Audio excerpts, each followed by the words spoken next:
11월 이제 다음 주일이 추수감사절입니다. 그래서 그 한 주만 감사하는 것이 아니라 우리 일상에서 그렇죠. 범사에 감사하라 하셨는데 특별히 3주간 이제 계속해서 감사에 관한 말씀을 함께 하나님의 은혜를 나누도록 하겠습니다. 이어령 전 문화부 장관이 감사하는 행위 그것은 벽에다 던지는 공처럼 언제나 자기 자신에게로 돌아온다. 이 공을 벽에다 던지면 나에게 돌아오잖아요. 던지는 사람에게 돌아오잖아요. 그렇죠? 그처럼 감사하는 것도 나에게 돌아온다. 던지면 감사를 하면 그 감사가 나에게 돌아온다. 그럼 또 원망과 불평하면 어떻게 될까요? 그것도 나에게로 돌아온다. 그래서 내 마음을 상하게 하고 내 뼈를 상하게 한다. 그래서 우리는 감사하는 자로 살아야겠죠. 그렇죠? 감사를 보내야 되겠죠. 하나님께 감사를 올려드리고 서로에게 감사하는 그 삶을 살아야 한다. 주중에 어떤 우리 교회는 아닌 분이 이렇게 전화를 하셨더라고요. 전화를 하셔가지고 그분이 골로새서 3장 15절에서 17절 말씀을 막 이렇게 얘기하시더라고요. 그래서 제가 놀라가지고 그 본문 제가 주일날 설교한 본문인데요 하니까 들었대요. 온라인으로 우리 교인이 아닌데 유튜브 온라인으로 자기가 그 예배 드리면서 그 말씀을 듣고 은혜를 받았다. 그 은혜가 여기에 많이 떨어져야 되는데 그렇죠? 그 멀리까지 떨어지더라고요. 그래서 진짜 요즘은 이 코로나 바이러스를 통해서 하나님께서 이렇게도 일하고 계시는구나. 그분이 전한 이유는 감사하는 자로 살라고 하셨는데요. 그런데 자기 너무너무 감사한 게 있어서 목사님과 나누고 싶어서 전화했습니다. 자기가 지금 그 서울에서 그 현대백화점하고 그 코엑스 쪽에서 지금 복음을 전하고 있는데 너무 감사하다고.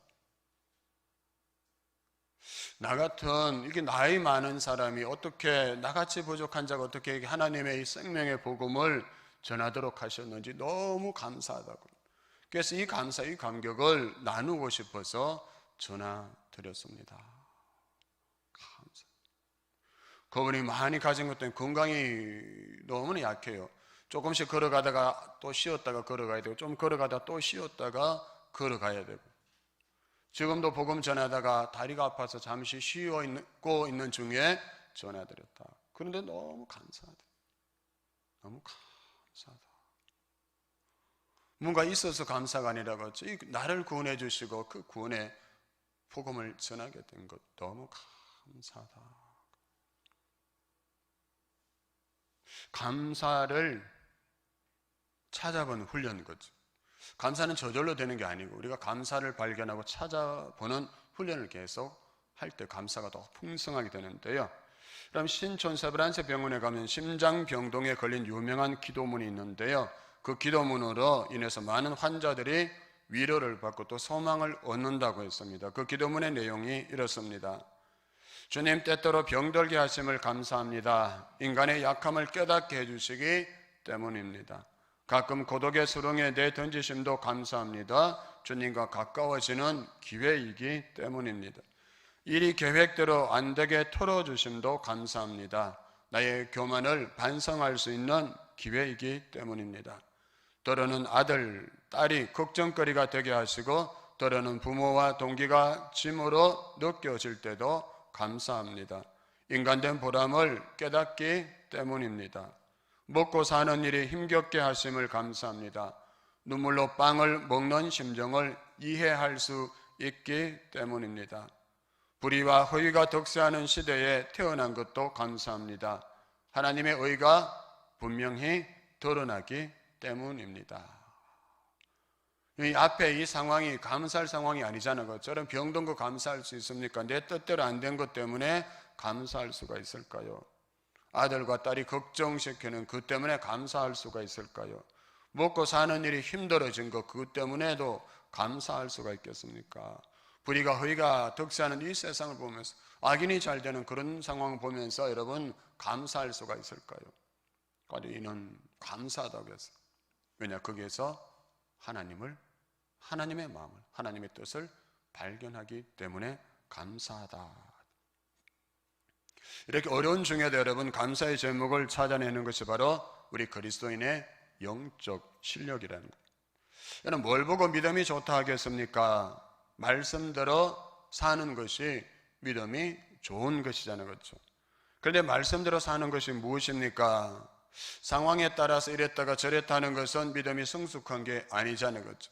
어렵지만 그 상황 속에서도 하나님께 감사하는 제목을 찾아내는 것이 영적인 실력이 있는 사람이고 믿음이 성숙한 사람이라는 것이죠.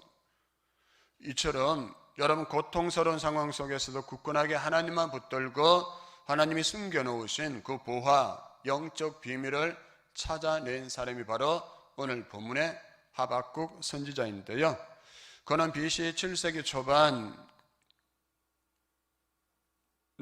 하나님의 말씀을 선포하던 그런 선지자였습니다. 날이 갈수록 어려워지는 나라와 그 민족의 그 상황 속에서 하나님의 말씀을 정말 죽을 힘을 다해서 선포했지만 그래도 백성들은 여전히 하나님을 동지고 우상을 숭배하면서 살아가고 있었고요. 그 남유다는 이제 하나님의 진노, 하나님의 심판 앞에 서게 되고 전쟁의 위협이 도사리고 있는 그러한 상황 가운데 있었습니다.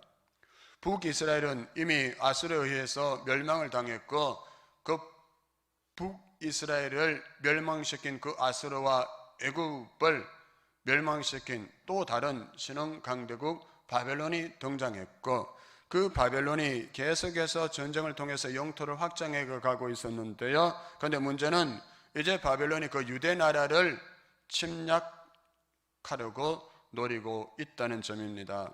그들이 멀지 않아 병거를 이끌고 창검을 부딪히며 유대 나라를 침략할 것이라는 그 소문이 바닥에 퍼져가고 있어요. 그 소문을 듣고 유다 백성들이 이제 정말 우리는 이제 망하게 되었구나 그렇게 말할 수밖에 없는 그런 상황에 처해 있었던 것입니다. 그런 상황을 이렇게 표현하고 있어요. 16절입니다. 내가 들었으므로 내 창자가 흔들렸고 그 목소리로 말미암아 내 입술이 떨렸도다. 무리가 우리를 치러 올라오는 환난 날을 내가 기다림으로 썩이는 것이 내 뼈에 들어왔으며 내 몸은 내 처소에서 떨리는 도다. 이 구절은 지금 그 나라와 민족의 그 상황 앞에 전쟁의 소문을 듣고 두려워하는 하박국 선지자의 그 심정을 표현하고 있는 것인데요. 바벨론 군대가 이제 유다로 쳐들어올 것이라는 그 소문을 듣고 창자가 뒤틀어지는 것 같고 입술이 떨리고 내 뼈가 속에서부터 썩어가는 것 같고 다리가 후들거리고 있다. 얼마나 두려웠으면 창자가 뒤틀리는 것 같았을까? 뼈가 썩어가는 것 같았을까?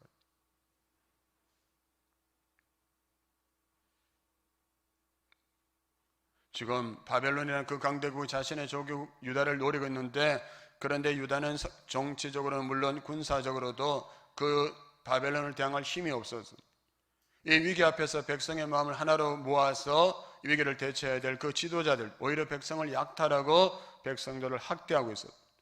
종교 지도자들도 다 타락해 있고 그 땅에 온통 타락과 부패가 만연해 있는 그런 상황 그 모습 앞에 하박국 선지자가 지금 한탄하고 있는 것이 그 대적을 맞서 싸울 능력이 전혀 없었던 것입니다.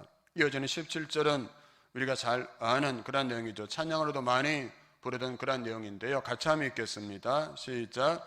비록 무화과 나무가 무성하지 못하며 포도나무에 열매가 없으며 감람나무에 소출이 없으며 밭에 먹을 것이 없으며 우리의 양이 없으며 위안간에 소가 없을지라도 아멘. 이럴지라도 눈에 보이는 상황은 완전 절망인 그런 상황이죠.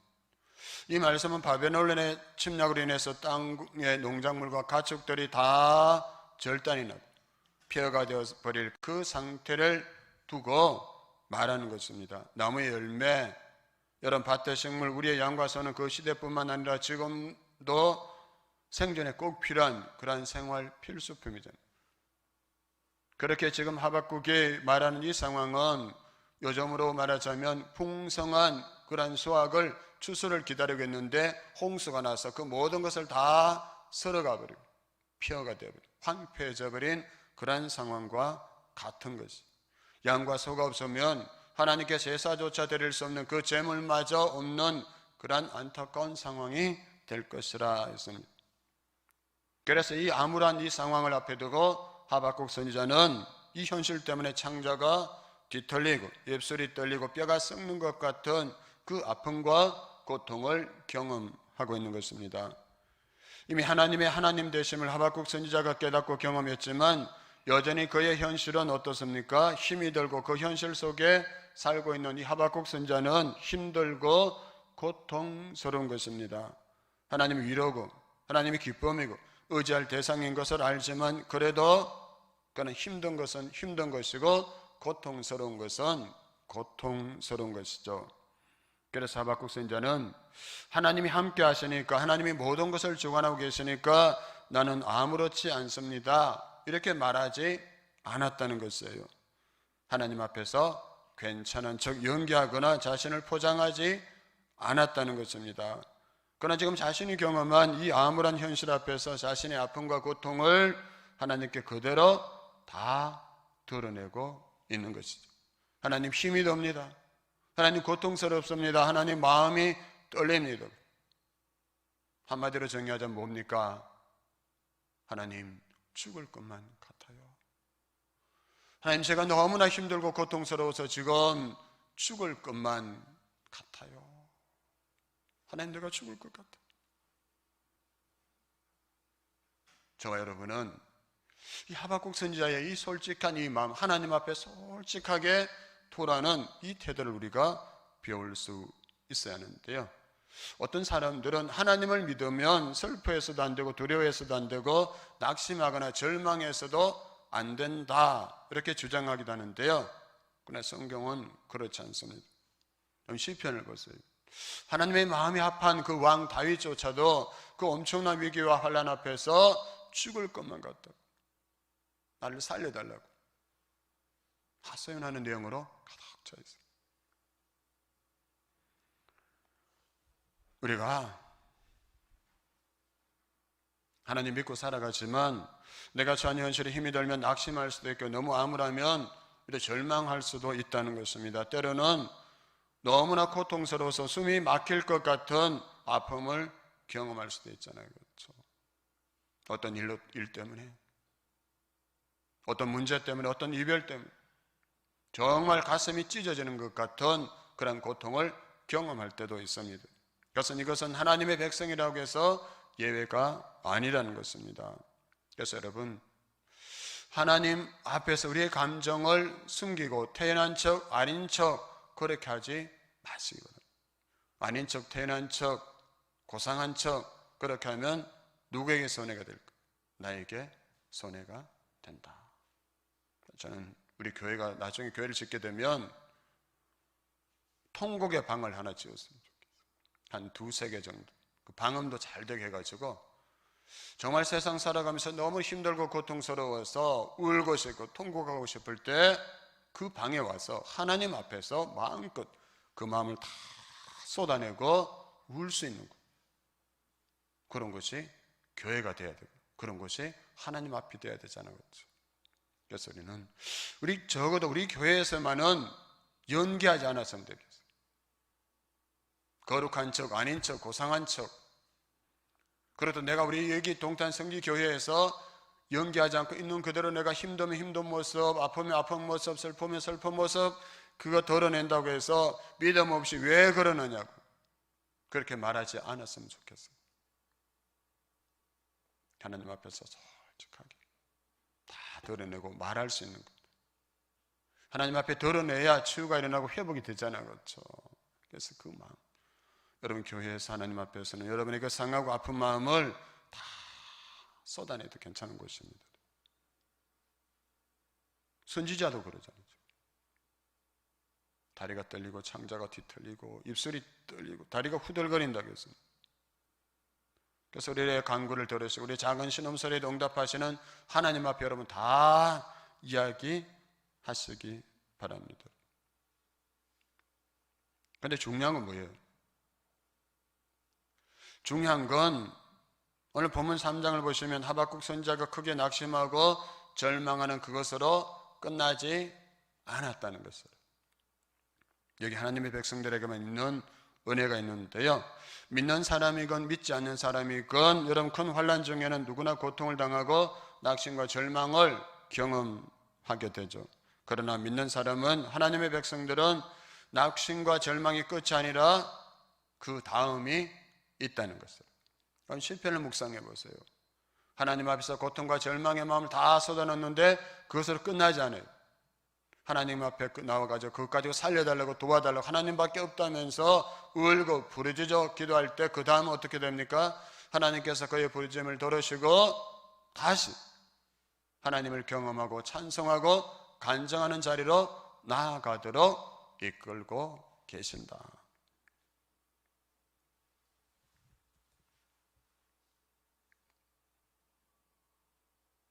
하박국 선지자 낙심과 절망을 경험했지만 그것으로 끝나지 않았잖아요. 거기서 끝나지 않았어요. 하나님께서 그를 붙들어 주시고 위로해 주시고 격려해 주시고 깊이 만나 주십니다. 이러한 상황 속에서 하나님을 향해서 감사와 찬양을 올려드릴 수 있는 그 길까지 하나님께서 이끌어 가셨다. 그래서 낙심이 낙심으로, 절망이 절망으로 끝나지 않게 하셨다. 낙심과 절망을 뛰어넘어서 여러분 감사와 찬양을 올려드릴 수 있는 그 이유가 무엇이겠습니까? 제가 그냥 여러분 듣기 좋아라고 여러분 그렇게 말씀드린 걸까요? 목사 때문이 아닙니다. 사람 때문이 아니고 누구 때문입니까? 하나님 때문이다. 그래서 우리가 교회 와서 여러분 끊임없이 훈련해야 될 것은 하나님을 바라보는 훈련하는 거예요. 믿음의 주 온전케 하시는 예수 그리스도를 바라보는 훈련. 목사도 바라보지 마세요. 목사도 의지하지 마세요. 목사는 뭐 하는 사람입니까? 여러분이 하나님을 바라보도록 믿음의 주 온전케 하시는 예수 그리스도를 함께 바라보고 나아가도록 도와주는 사람이 목사랍니다. 목사를 바라보지 마세요. 누굴 바라보라고요? 하나님을 믿음의 주여 온전케 하시는 예수 그리스도를 바라보셔야 됩니다. 끊임없이 그 훈련을 하셔야 돼요. 그때 정말 믿음의 주 온전케 하시는 예수 그리스도를 바라보며 나아갈 때 우리의 두려움을 기도로 바꾸시고 우리의 한숨을 찬양으로 바꾸어 주시고 우리의 문제를 간증으로 바꾸어 주시는 그 주님을 우리가 경험하고 간증할 수 있게 되는 것입니다. 하나님은 그래서 우리에게 약속의 말씀을 주십니다. 이사야 41장 10절 말씀입니다. 두려워하지 말라. 내가 너와 함께함이라. 놀라지 말라. 나는 내 하나님이 됨이라. 내가 너를 굳세게 하리라. 참으로 너를 도와주리라. 참으로 나의 오른손으로 너를 붙들리라. 아멘. 목사님, 저에게도 두려움이 올 때가 있어요. 염려, 근심이 올 때도 있어요. 그때마다 하나님께서 저에게 주실 말씀, 이 말씀, 두려워하지 말라. 내가 너와 함께 하잖아. 놀라지 말라. 내가 내 하나님이잖아. 내가 너를 굳세게 할 것이다.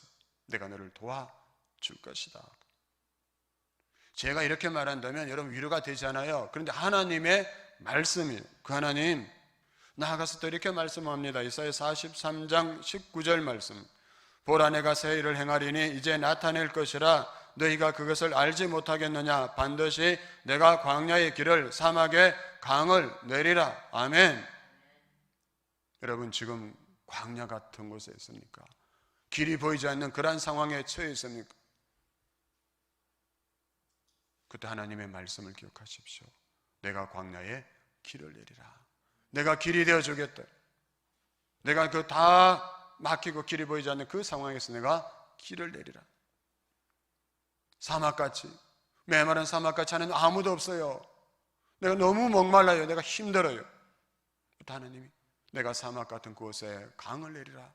내가 마시게 하라. 내가 너에게 생수가 되어주리라. 하나님의 말씀, 하나님의 말씀을 붙잡으십시오. 어제도 김민지 지금 육군 부사관 학교에서 훈련받고 있잖아요. 외출받아서 와서 교회 와서 이제 기도받고 간다고 왔다 갔는데 살이 13kg가 빠졌어요. 딴 사람인 줄 알았어요.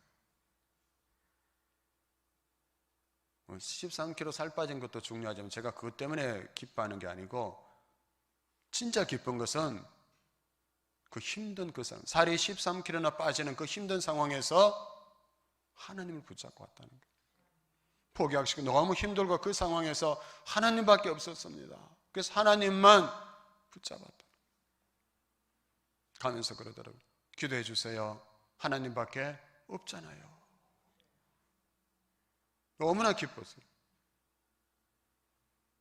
그 아이 속에 하나님의 말씀이 열매를 맺고 있고, 하나님이 그 자리에 점점 그 심령 속에 점점 커지고 있는 거예요. 그 하나님 이야기를 들려줄 때 얼마나 감사했는지. 팔굽혀펴기를 23개를 해야 되는데, 그래야 이제 인관할 수 있는데 아무래도 13개까지밖에 못했대요. 그 10개를 더 채워야 돼요. 3주 후에 다시 테스트 하는데 23개를 해야 돼요. 기도해 주세요. 10개 더 할 수 있도록. 그런데 그 민지가, 목사님, 10개 못해서 퇴소해도 괜찮습니다. 하나님이 다른 계획을, 만일 내가 거기서 지금까지 열심히 훈련했지만 그 23개 못 채워서 퇴소하더라도 하나님이 또 다른 길을 준비하고 계시는 걸 믿으니까 괜찮습니다. 아멘. 이게 진짜 믿음이잖아요. 그렇죠? 내가 그렇게 열심히 정말 고통스러운 그 상황을 다 이기고 견디고 살이 13kg 빠지도록 이렇게 열심히 훈련했는데 인관하지 못하고 퇴소하면 하나님 안 계셔, 하나님 나를 사랑하지 않으셔, 그렇게 해야 되는데 그렇지 않다는 거예요. 하나님이 또 다른 길을 예비하고 계심을 알기에 괜찮습니다. 목사를 가르치고 갔어요. 제가 배웠어요. 하나님, 이 아이를 통해서 하나님을 보게 하시니 감사합니다.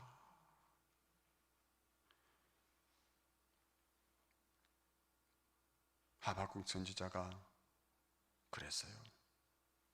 놀랍게도 고통이 극심한 상황, 다 포기할 만한 그 상황 속에서 그가 노래를 부르고 있어요. 그것도 기쁨의 노래를. 18절 말씀 한번 띄워주실래요?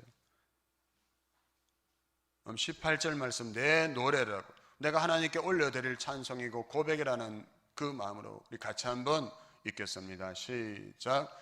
나는 여호와로 말미암아 즐거워하며 나의 구원의 하나님으로 말미암아 기뻐하리로다. 할렐루야. 아멘. 하나님. 세상적으로 보면 하박국은 이해가 되지 않습니다. 그렇죠? 어떻게 이런 절망적인 시간에 노래할 수 있을까요? 어떻게 절구하고 기뻐할 수가 있을까요? 어떻게 실패의 자리에서 노래할 수가 있을까요? 기뻐할 수가 있을까요? 그러니까 여러분 잘 보십시오. 나는 여호와로 말미암아, 나는 구원의 하나님으로 말미암아. 누구 때문에? 무엇 때문에? 하나님 때문에. 하나님 때문에 나는 이 캄캄한, 이 두려운 이 상황 속에서도 하나님은 나의 구원 되시는 그 사실을 믿기에 나는 여전히 절구하고 기뻐하겠습니다.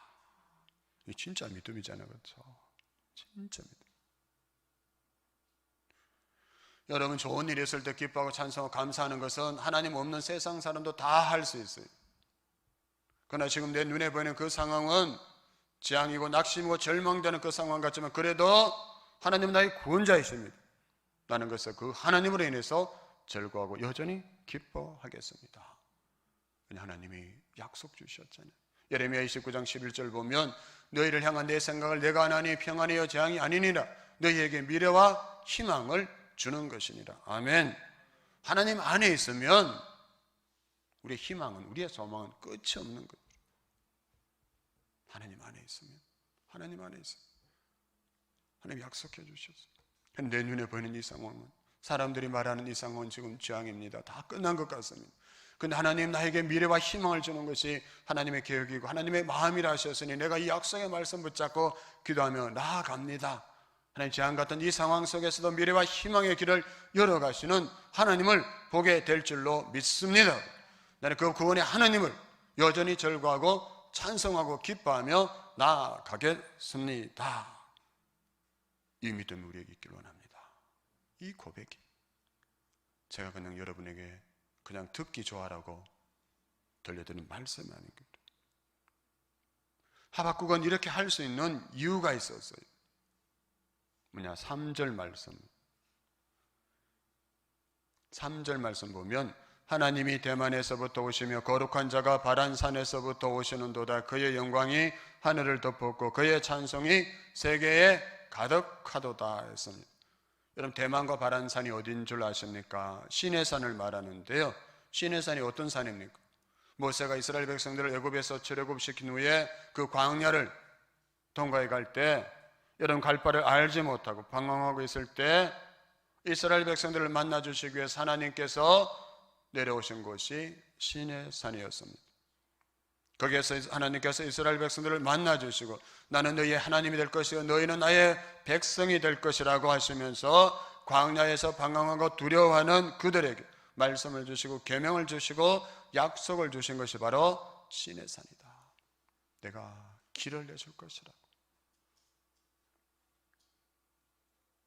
거기서 하나님은 이스라엘 백성들을 이렇게 너희는 나의 백성이다. 내 자녀들이다. 내가 너희를 돌본다. 내가 다스린다. 그러니까 두려워하지 말라고 말씀하셨어요. 하박국 선지자는 그 말씀을 생각한 거예요. 두렵고 절망스럽고 여러분 창자가 뒤틀리는 것, 다리가 후들거리고 입술이 떨리는 그 상황이었지만 그러나 과거에 그들의 조상들의 삶 속에 역사하셨던 그 하나님을 그가 기억해낸 거예요. 이 하나님의 말씀과 약속이 오늘 시간과 공간을 뛰어넘어서 하박국에도 동일한 은혜의 감격으로 다가왔던 것입니다. 우리가 다음 주에 추수감사주를 지키게 되는데요, 하나님께서는 이스라엘로 하여금 애굽을 나온 출애굽 사건을 회상하면서 살아가도록 세 개의 절기를 유월절, 오순절, 장막절 이 세 개의 절기를 주셨어요. 하나님 행하신 그 일을 기억하라는, 하나님의 은혜를 잊지 말고 그 하나님을 기억하라고 1년에 3번 이 절기를 이스라엘 백성들이 다 지키더라고요. 남자들은 예루살렘까지 올라와서 그 절기를 다 지켜라. 그 하나님의 은혜를 기억하고 하나님의 말씀을 기억하고 살아가는 것이 그들에게 능력이 되는 것이고, 약속의 땅 가나안에서 하나님께서 주리라고 약속하신 그 은혜와 복을 받아 누리며 살아갈 수 있는 길이 하나님을 기억하고 하나님의 말씀을, 하나님 행하신 일을 기억하며 살아가시는, 갈 수 있는 방법이기 때문이었습니다. 우리도 나름 한번 돌아보십시오. 하나님 한 번도 나를 2절 이 찬양, 지나온 모든 세월들 돌아보아도 그 어느 것 하나 주의 손길 안 미친 것 전혀 없네.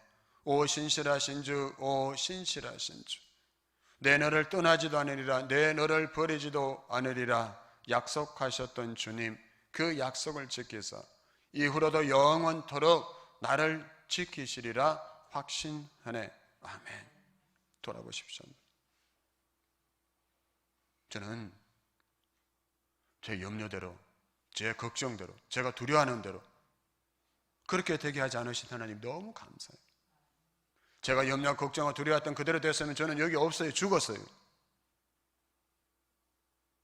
다 끝난 것 같아요. 그래서 포기하고 싶고, 그래서 그 염려, 근심, 두려움, 걱정이 막 밀려오고,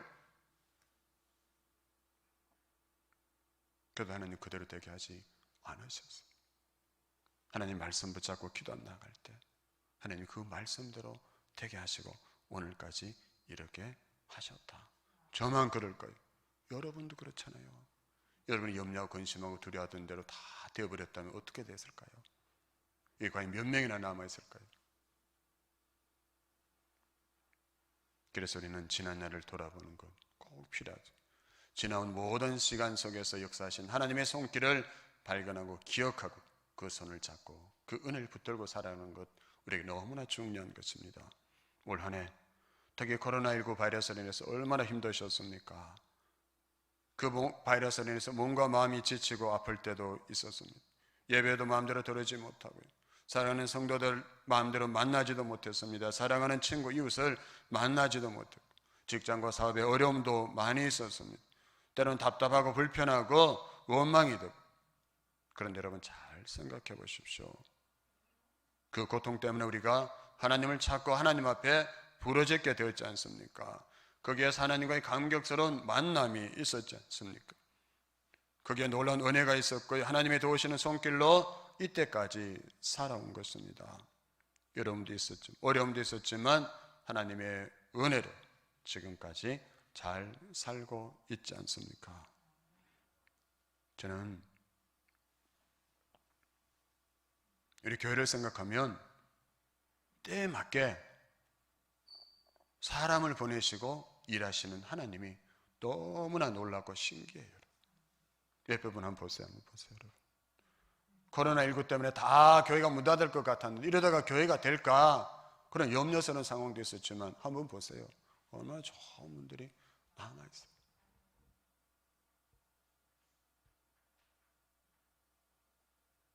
누가 빠지면 안 될 것 같아요.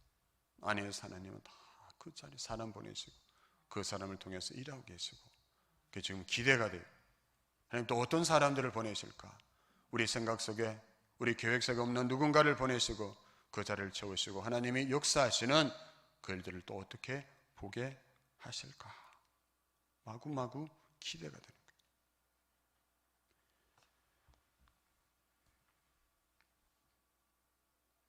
하나님의 은혜가 아닌 것이 없잖아요. 답답하고 안타까운 날들도 많았지만 인생을 돌아보면 하나님이 도우시는 그 손길 때문에 여기까지 우리가 올 수 있었지 않습니까? 그 은혜로 오늘까지 살아올 수 있었다. 그래서 하박국은 감사하고 있는 거죠. 그가 무턱대고 감사하는 것이 아니었던 것입니다. 아무것도 할 수 없으니까 감사라도 해야지. 그래서 감사한 것이 아니었던 것이죠. 그의 삶을 인도하시는 하나님, 그를 회복시키기를 원하시고 감사를 받기를 원하시는 그 신뢰하는, 하나님을 신뢰하는 그 마음으로 드리는 기쁨의 기도가 바로 오늘 본문의 말씀인 것입니다. 여러분 19절 마지막으로 같이 한번 읽겠습니다. 하나님의 약속의 말씀을 붙잡고 하박국이 이렇게 하나님을 바라보며 찬송하고 기도하고 있는데 19절 같이 읽겠습니다. 시작.